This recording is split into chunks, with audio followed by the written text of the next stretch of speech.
L'orgueil matériel. Je me suis enrichi. Je suis riche, je n'ai besoin de rien. Je ne suis pas contre la prospérité, mais je suis contre un message de prospérité mal prêché. La prédication du message de la prospérité a amené une sécheresse spirituelle dans l'église américaine. Au point où aujourd'hui, c'est difficile même de prendre certains d'entre eux, leur dire, viens prêcher en Afrique, il va te coûter 100 000 $. Alors que lui s'est converti gratuitement. Il faut que tu vires dans son compte en banque 100 000 $ pour qu'il vienne donner une prédication. C'est de l'escroquerie. Tu auras une voiture, tu auras une maison. Oui, cela est important, mais cela n'est pas basique. La Bible dit, cherchez premièrement le royaume des cieux et sa justice, et le reste vous sera donné par-dessus. Et vous devez savoir ceci dans la vie. Il y a le temps pour patienter, il y a le temps pour souffrir. La vie chrétienne est une formation. Ce n'est pas que tu te convertis aujourd'hui et tu auras tout du coup. Et ce n'est pas tout le monde qui sera millionnaire, ce n'est pas tout le monde qui sera milliardaire, mais Dieu verra que tu ne manques de rien.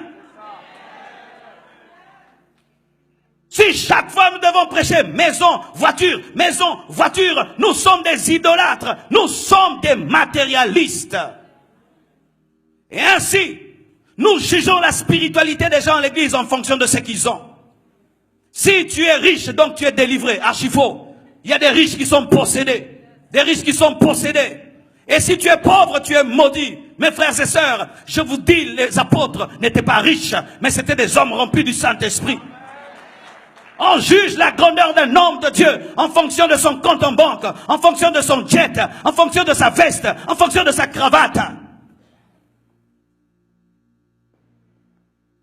Vous aurez, on vous prêche les poches au lieu de vous prêcher les cœurs.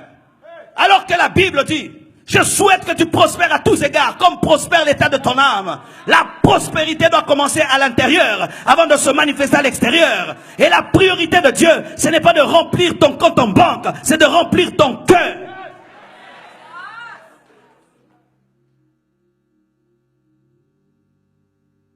Les chairs sont en diamant, les chairs sont en or.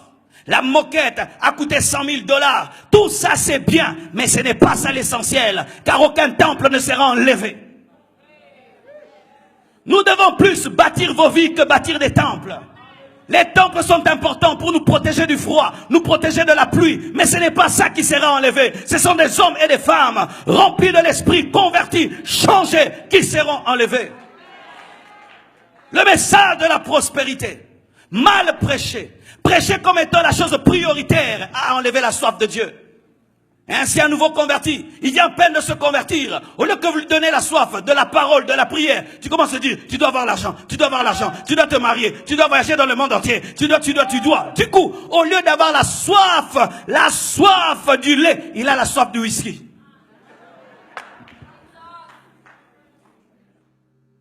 Béni soit Dieu, nous, pour les temps où nous nous sommes convertis. Pendant plus de 5 ans, tu n'entends même pas qu'on te parle que tu seras millionnaire. On te dit Jésus revient bientôt, Jésus revient bientôt, Jésus revient bientôt. Tu te sanctifies. Et puis un jour on dit, il peut aussi te rendre riche. Ah bon? Mais aujourd'hui, à peine converti, qui va m'épouser? Est-ce qu'un bébé pense au mariage? À peine converti, Dieu donne une voiture. Est-ce qu'un bébé pense conduire une voiture? Au lieu de rechercher le baptême du Saint-Esprit, la communion avec Dieu, lire ton Nouveau Testament. Tu n'as même pas maîtrisé ton Nouveau Testament, mais tu veux compter des millions. Et la prédication se transforme en cours de marketing, de management, avec un peu de Jésus. Et les prédicateurs deviennent des marketeurs, au point où, sans même l'onction du Saint-Esprit, on peut prêcher ce qu'ils prêchent. Comment fonder ton entreprise? Comment bâtir ton entreprise? Oui, c'est bien, mais comment apprendre ça à l'université? Bien-aimés frères et sœurs, dans un pays aussi capitaliste, il y a le piège de ne prêcher que la prospérité. Et quand j'entends un homme de Dieu comme le pasteur Samuel, qui est ici aux États-Unis, et qui prêche ce qu'il prêche, ah, quel courage! Quel courage!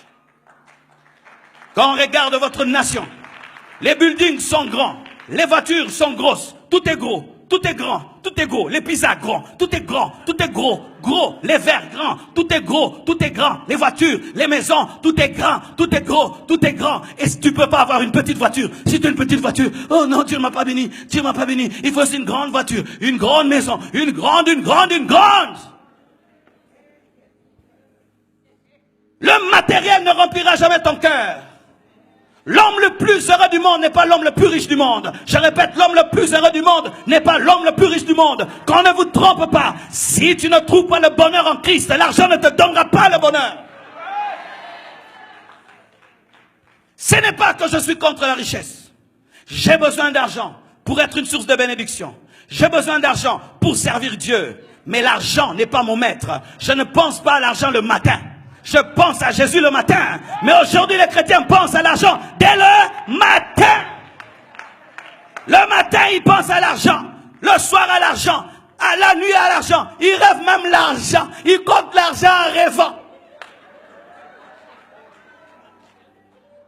S'il pêche, il a la paix. Mais si on lui vole l'argent, il perd la paix. C'est ainsi que même dimanche, vous acceptez de travailler pour gagner plus. Vous qui travaillez dimanche pour gagner plus, vous êtes des cupides, vous êtes des cupides, vous êtes des idolâtres, vous êtes des cupides, vous êtes des cupides, et vous êtes des cupides, des cupides. Et vous manquez la foi. Lundi, tu n'étais pas à l'église. Mardi, tu n'étais pas à l'église. Jusqu'à samedi, c'était boulot. Et puis ton chef te dit, mais si tu travailles aussi dimanche, je t'ajoute un petit 500. C'est vrai, un petit 500? Ok. Pasteur, aujourd'hui, je ne saurais pas venir jouer à la batterie. Cupidité. Cherchant à posséder et à posséder encore. Alors que la Bible nous dit que la piété est source de gain avec contentement. Le contentement d'être prêché à nouveau dans l'église. C'est un message de la Bible. Se contenter. Se contenter.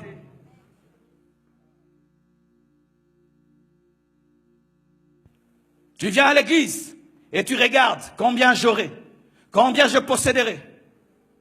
Si tu es dans une église qui a des fausses doctrines, mais tant que tu te retrouves financièrement, tu y restes. Tant que tu as l'argent, tu y restes. Tant que tu as des relations qui te donnent l'argent, tu y restes. La cupidité. C'est ce qui fait qu'aujourd'hui, les jeunes prédicateurs pensent au ministère en termes d'argent, en termes de prospérité, en termes de veste, en termes de cravate.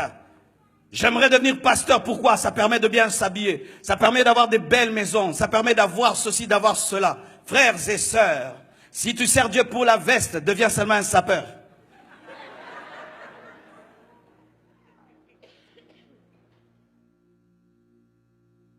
Je ne suis pas contre la bénédiction. Je ne suis pas contre la richesse. Je ne suis même pas contre la prospérité. Mais toute chose doit être mise à sa place. Quand ce que Dieu donne est mis avant Dieu, c'est une idole. Car lorsque tu aimes Isaac, plus que le Dieu d'Isaac, tu tombes dans l'idolâtrie. Lorsque nous prêchons les maisons, plus que l'enlèvement, c'est de l'idolâtrie. Lorsque nous prêchons les choses de ce monde, plus que le ciel, c'est de l'idolâtrie. Et c'est un évangile renversé. Et regardez ce que ça a engendré. Quel genre de chrétiens ça a engendré? Des chrétiens superficiels. Ils sont beaux, mais ils sont impurs. Ils sentent bon, mais ils sont impurs. Ils sentent le Gucci, mais ils sentent l'impudicité. Ils sont habillés à la mode, mais ils n'ont pas de révélation. Ils gardent des belles voitures dehors, c'est tout, mais ils n'ont rien dans le cœur. Non que je fais l'apologie de la pauvreté et qu'il faut être pauvre. Non, tu dois nourrir ta maison, tu dois payer les factures, mais tu dois d'abord chercher Dieu, d'abord, et le reste te sera donné par-dessus. Cherche Dieu d'abord, travaille, mais que l'argent ne devienne pas ton Dieu, ne devienne pas ton maître, mais soit ton serviteur, et tu es capable de t'enrichir, afin que tu deviennes une source de bénédiction pour plusieurs.